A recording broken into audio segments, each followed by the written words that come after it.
سونو 90 سیکنډ سره زم همارا مهوش دا د نن ورځې خبرونه نظر په تازه او مهمو پیښو د نړۍ او ملکی څخه بنو کې سکیورټي فورسز کاروایی دوران د ډزو تبادله کې بھارتی حمایت یافته انتهایی مطلوب رینګ لیډر په شمول دوه ترهګر وژل شوي د سوات قومي جرګې مشرانو خبرداري ورکړې ده چې حکومت د ترهګرۍ په ضد عملی ګامونه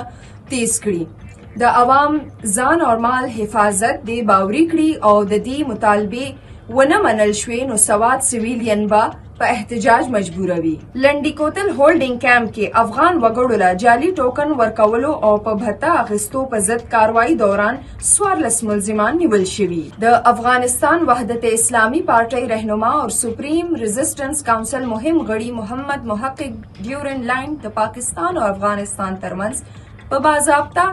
توګه بین الاقوامي سرحد منلو اعلان کړي پیښور او مالکند په شمول د خیبر پختونخوا مختلف ضلعو کې د سی ان جی بندیز لوجې رکشي او ټیکسي ډرایوران په احتجاج مجبور دي او حکومت نه غوښتنه کړې ده چې سی ان جی سټیشنز دې زر تر زر کولاو کړي شي